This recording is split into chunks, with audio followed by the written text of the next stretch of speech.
ഈ ബിസിനസ് സ്ഥാപനങ്ങളിൽ എപ്പോഴും ഒരു റെയ്ഡ് പ്രഷറും വരുമ്പോൾ നാച്ചുറലായിട്ടും ചില സമയത്ത് ചിലർക്ക് അതിൻ്റെ അർത്ഥത്തിരിക്കുന്നവർക്ക് ചിലപ്പോൾ താങ്ങാൻ കഴിയില്ല.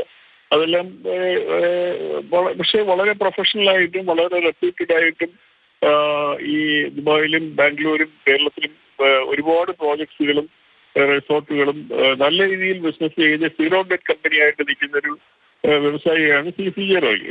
ഈ മരണം എന്ന് പറയുന്നത് ഏറ്റവും ദുഃഖകരവും ഞെട്ടിക്കുന്നതും വളരെ നിർഭാഗ്യകരമായ ഒരു മരണമാണ് ഈ സംഭവിച്ചിരിക്കുന്നത്. അപ്പോൾ അതിനകത്തുനിന്ന് ഒരുപാട് പാഠങ്ങളുണ്ട്. കാര്യം വെച്ച് കഴിഞ്ഞാൽ ഇപ്പോൾ ഈ ഏജൻസികൾ, ഇൻവെസ്റ്റിഗേഷൻസ് ഏജൻസികളുടെ റെയ്ഡിന് വിധേയമാകാത്ത ബിസിനസ് ഗ്രൂപ്പ്സും കാര്യങ്ങളും എല്ലാം വളരെ കുറവായിരിക്കും ഇന്ത്യയിൽ. അത് ഇന്ത്യയിൽ ഒരു പിന്നെ ഒരു നോർമൽ സിറ്റുവേഷനാണ്. ഒരാൾ ബിസിനസ്സിനകത്ത് ഫിനിഷ് ചെയ്യുമ്പോൾ തീർച്ചയായിട്ടും ഏജൻസികൾ അവിടെ ചെല്ലും, അല്ലെങ്കിൽ എന്തെങ്കിലും ഉണ്ടോ എന്ന് നോക്കും. ചിലപ്പോൾ റോങ് ഇൻഫർമേഷൻസ് ആരെങ്കിലും പാസ് ചെയ്യും. ആ റോങ് ഇൻഫർമേഷൻസ് വെച്ചിട്ട് റെയ്ഡ് ചെയ്യുമ്പോൾ മാനസികമായിട്ട് റെപ്യൂട്ടഡ് ആയിട്ടും സത്യസന്ധമായിട്ടും ബിസിനസ് ചെയ്യുന്നവർക്ക് പ്രയാസങ്ങളുണ്ടാവും. ചിലപ്പോൾ ബിസിനസ് ഫെയിലേഴ്സ് ഉണ്ടാവും.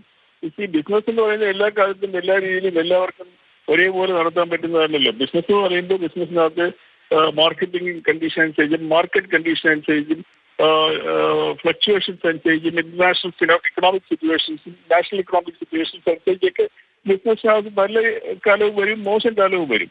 പക്ഷേ അത് ഫേസ് ചെയ്യാനായിട്ട് ബിസിനസ് ഗ്രൂപ്പുകൾക്ക് മിക്കവാറും സാധ്യതയുണ്ടാകും. പക്ഷേ അതോടൊപ്പം തന്നെ കണ്ടിന്യൂസ് ആയിട്ടുള്ള ഇൻവെസ്റ്റിഗേഷൻസും അതോടൊപ്പം പ്രഷറും ഹരസ്മെന്റും വരുമ്പോൾ ചില വ്യക്തികളുടെ മാനസിക ഘടനയാണത്.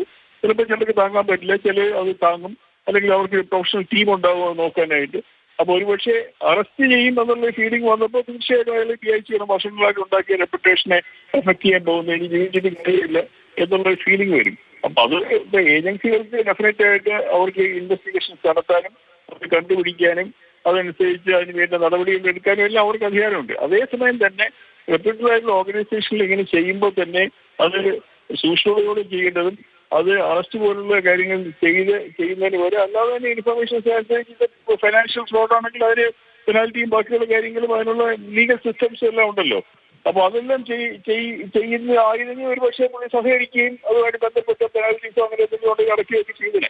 പക്ഷെ അല്ലാതെ അറസ്റ്റ് ചെയ്ത് പോകുമ്പോൾ ഉണ്ടാകുന്ന ഒരു മാനസിക ബുദ്ധിമുട്ടും ആൾക്കാരെ ഫേസ് ചെയ്യാനും അല്ലെങ്കിൽ ഫാമിലിയെ ഫേസ് ചെയ്യാനും നാട്ടുകാരെ ഫേസ് ചെയ്യാനും ഒക്കെ ഉള്ള ബുദ്ധിമുട്ടും ആ പ്രഷറും കൊണ്ടും ഒരു നിമിഷത്തിന്റെ ഇതിൽ സംഭവിച്ചതായിരിക്കുമെന്നാണ് നമ്മളിപ്പോൾ ഇതുവരെ ഉള്ള ഇൻഫർമേഷൻസ് റിപ്പോർട്ട് വെച്ച് നോക്കുമ്പോൾ മനസ്സിലാകുന്നത്. രഘു നായർ നമ്മളെല്ലാം നല്ല പേഴ്സണലായിട്ട് അദ്ദേഹത്തെ അറിയാവുന്ന ആൾക്കാരാണ്. ട്രിവാൻഡ്രത്ത് തന്നെ പല കാര്യങ്ങൾ പല പ്രോജക്ട്സിനൊക്കെ പുള്ളി വരികയും കാണുകയും സംസാരിക്കുകയും ഒക്കെ ചെയ്തിട്ടുള്ള അതിന് ആളാണ്.